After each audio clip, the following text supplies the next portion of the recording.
Hello, Bobby Torres of Frightbox Recording here to talk to you about the power of having an analog mindset in your home studio and the 3 key ways to implementing this mindset. Now, within your home studio, I don't care if you have the most simple, basic, low-end home studio on the planet. If you're using a laptop with a DAW, you have more power at your disposal that engineers could only dream of 30 years ago, even if they're working within multi-million-dollar facilities. Now, most people don't think of this, but it really is true. EQ, compression, virtually unlimited tracks that you have to work with didn't exist 30 years ago. Back then, if you were working on a 48-channel console, that's all you had. 48 channels. If you only had 4 outboard compressors, that's all you had. Now, you'd think that this insane amount of power and the fact that we all have these tools at our disposal at any time is a good thing. And yes, in reality, it actually is a good thing. You could produce fully professional recordings right within your home studio. The problem is that all of this power leads to overwhelm. In other words, paralysis by analysis. We often end up endlessly tweaking our mixes till the end of time, constantly auditioning a million different plugins, when these problems couldn't have existed back in the day because we didn't have that luxury. So in this video, I'm going to talk about my favorite ways to combating this issue by implementing 3 analog habits within your home studio. Analog habit number 1, committing to sounds and moving on. This means if you're working with a virtual instrument, instead of tweaking it over and over and changing the sound, when you find something that works, print it to audio and move on. Eliminate the temptation to constantly go back and change small details that really don't matter. Doing this will help you focus on the big picture. This also applies to track count. If you're working with a bunch of background vocals, like let's say 12 different background vocals to make up a specific part, print them down to a stereo track and move on. Remember, the listener is not hearing each individual vocal, they're hearing the mix as a whole. By working this way, you end up focusing more on the big picture, which is how the listener hears your production at the end of the day anyway. Because remember, back in the day, if you were working on a console, again with only 48 tracks and the tape machine only had 48 tracks as an example, there wasn't room for 12 extra vocal tracks. You had to bounce those tracks and move on, and I suggest you do the same, even in your DAW. And one final example here is that if you're using an amp sim, once you have a tone that you feel is working with the mix,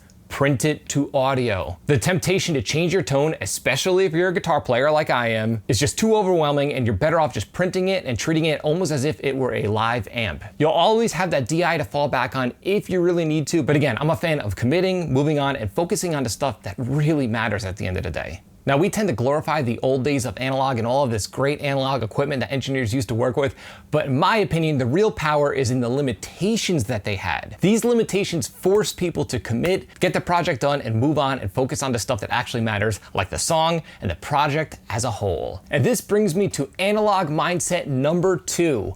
Only add elements in your mix that really belong there. Now, because we can go insane in our DAWs and keep adding and adding and adding and adding, it doesn't necessarily mean that we should. Again, in an analog environment, you had limitations. There are only so many channels on the tape machine and only so many channels on the console to work with. Because of this, producers and engineers had to be very picky and very intentional with what they added to the production. They had to think before they took the time to record these tracks, because if they did go crazy and record these extra tracks, there often wasn't a way to undo it, so everything had to be intentional. And again, in your DAW, you can undo anything. You could keep adding track after track after track. And believe me, I see people get caught in this trap way too often, and it often just hurts their production as a whole. Now, on this topic, I have a pro tip for you. I see countless pro mixers do this, and I do it myself. If the track isn't working in your mix, don't be afraid to delete it. Just because the track was recorded doesn't necessarily mean it's the best thing for your mix and your production as a whole. Again, remember, by having this analog mindset and often keeping yourself in check and placing sometimes artificial limits on your production can often help you. And this brings me to tip number 3 when it comes to utilizing an analog approach within your workflow. Setting your DAW up as if it were an analog console. So what do I mean by this? What I mean is taking all of your sound effects and keeping them at the end of your session, so instead of having to load 5,000 reverbs in your session, you could use just 1 or 2 reverbs. Using the same track layout time and time again so you could become efficient at mixing instead of always having to search through a disorganized, messy session. Now, if you've ever watched an engineer work in a big studio when they sit down to mix, they often have a piece of tape laid out on the console with each track properly named so they can get right to working and being efficient and not having to futz around and waste time fumbling through their mix. And the real pros often have a system that they follow time and time and time again so they can stop thinking and get right to making great sounding art. And I highly suggest utilizing this same approach even if you're using a DAW, it doesn't matter. The tool might be different, it might be virtual or digital, but the approach and mindset is exactly the same.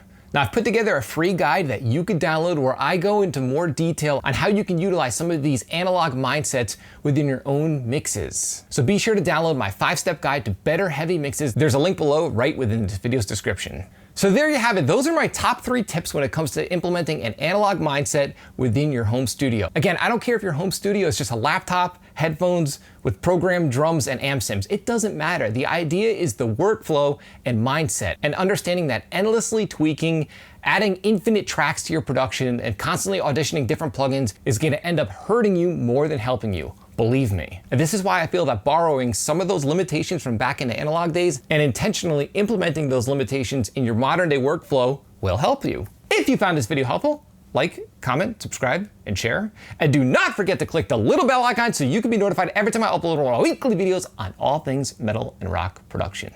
You can both like and follow me on Facebook and Instagram. Links are in the description below. Until next time, happy recording.